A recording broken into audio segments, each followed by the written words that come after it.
First, I want to praise you for your Eagle Danger efforts. Since you are the congressman most sympathetic to firefighters, have you looked at the quotes from New York City firefighters at the World Trade Center on 9/11 about explosives?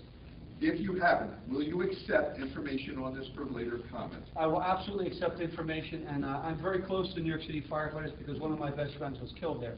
You see, I go on all the disasters because of my leadership on fire and EMS issues. I've been to all of them. Hurricane Andrew, Hugo. I was in Katrina 2 days after it happened. In fact, I raised $440,000 from private companies in our region to help the fire departments down there, which we gave them about a month ago in Upper Darby. I was at the World Trade Center in 1993 when the fire commissioner at the time, Howard Safer, assigned a young officer to take me through the bombed-out parking garage. That young officer's name was Ray Downey. Ray and I became good friends. It was Ray who convinced me to introduce legislation to create a commission to look at ways that our military could assist in preparing for the next attack. That commission became known as the Gilmore Commission. On 9/11, Ray was killed. Ray was the chief of all rescue for New York City Fire Department. He was the guy who oversaw the largest and most successful rescue in the history of mankind. They brought 70,000 people out of the Trade Center complex. 3,000 died. Ray Downey was an American hero. In fact, you might remember I brought Ray's family, his widow and 5 kids down to the county a month after 9/11. We had a parade. We honored Ray as an American hero at Rose Tree Park. And I continue to interact with Ray. Ray was the guy who oversaw the 343 firefighters that were killed. I talked to the fire department on a regular basis. When the Republican convention was held in New York in 2000, I went up a day early. I went down to the fire department headquarters. I spent the day with them. When I finished the briefings and getting their input as to what happened on 9/11, which I had had ongoing, I went up and spent 2 hours running with Engine 54 Ladder 4 in Midtown Manhattan. And I wanted to do that because on 9/11, all 15 firefighters on duty from that station were killed. And I want the firefighters to give me their views without going through any chiefs or other officers about what happened. Now, there's a lot of theorists out there about what occurred. And, you know, I haven't gone into the structural elements of the building, the fact that there are reports of multiple explosions on other floors. I am open to that information.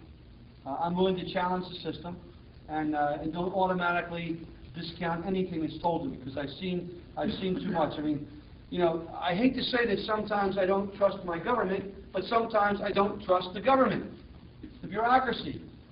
You know, the best evidence of that is we had the Tillman, the football player, joined the Army, was killed, and we now find out the Army burned his clothing. So the family never got to get the real story of how Pat Tillman died.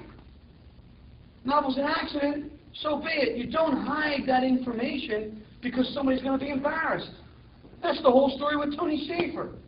It's the bureaucrats trying to hide information and facts so they're not embarrassed. So, do I automatically accept what the government tells me? No. And that's why I get myself in trouble.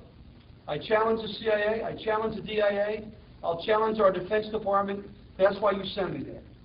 If you wanted somebody to go there and just go along, then you would send a robot that would vote the way the party wanted, would go along with the current president. I won't do that. So I'm absolutely open to any information anyone has that challenges anything about the 9/11 Commission or the work there. Congressman, that was my question. I want to give out, anybody who wants this, this is a speech by the physics professor at BYU, Stephen Jones. Yeah, it's the hottest thing happening on 9/11 issues. In his speech, he praises Congressman Weldon. He's a conservative Republican. He praises Reagan. He quotes St. Paul. I think I have enough for everybody. Just ask him. It'll open your eyes because his allegations are pretty strong. I know you're up against some time constraints, Yeah. so let me finish up with some. And maybe this is appropriate after how you just responded to the last question. Why did the Bush administration try to limit the scope of the 9/11 congressional inquiry? It wasn't with the 9/11 Commission. They didn't do it on their own. The 9/11 Commission... I'm sorry, the question was, Bush went to Tom Daschle privately to discuss limiting the scope of the congressional inquiry, not the 9/11 Commission. The scope is in the question. Yeah, the congressional. And you know, since I've been involved with the Able Danger battle, I've been bucking up against both this administration and the previous administration. And I'm a loyal Republican. I am an independent Republican and stand up for what I believe, but I am a Republican because I believe that bigger government is not the answer for the problems that we have. I'm sorry, also they fought against the creation, they fought against the family members. Creation of the 9/11 Commission. Against- But as you all know, the 9/11 Commission family members, even though they're split, have come out publicly now and challenged the 9/11 Commission itself. Absolutely. And their findings. What I think happened here, if I give it to you in a nutshell, I think people from both administrations decided they did not want the 9/11 Commission to embarrass either administration. And because 9/11 happened 9 months after a new president came in, they got together and said, let's limit the scope, and let's not go certain places where, because there's blame that could go with the Clinton administration because it happened, the run-up happened there, and there's blame that happened with the Bush I administration. completely agree with you, but 9/11 was the catalyst for everything that's happened since then. The Iraq War, the Afghanistan War, the Patriot Act, everything. And to me, it makes sense that we need to investigate it, because it wasn't investigated. That's exactly right, and I will tell you that I had to get 247 of my colleagues to sign a letter asking Yes, for open and hearings I congratulate to you. push the Secretary of Defense to let us have Tony Schaefer, who sat in the first hearing in the Senate, our inspector wanted him to testify, and the Pentagon said no. He can sit there, but he can't speak.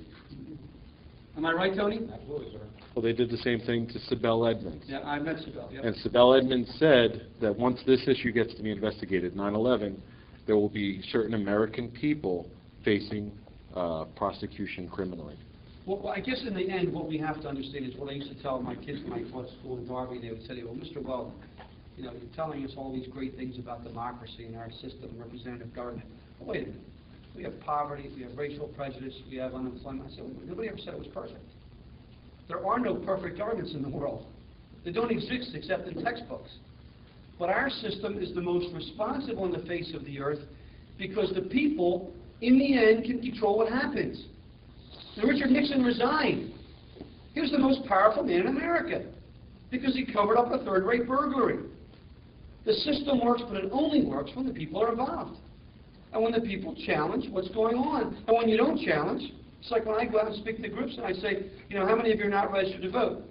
And if you, I said, then you have no right to talk to me. Because you're the problem. I don't care whether you're a Democrat or Republican or independent, you have to be involved. And if you're not going to be involved, then you're a reason why the government gets weak. And you're the reason why bureaucracy becomes out of control. And while people are able to do things that none of us would accept if we knew were going on. I mean, the Pat Tillman case. It's outrageous that a family would not know how their loved one was killed. And we would try to cover that up to protect somebody's career in the military. That's wrong.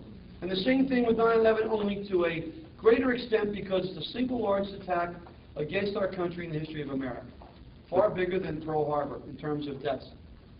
But it's been used. It's been used by people in both parties. Absolutely. Let me finish here and I'll take one question here and then I got to run.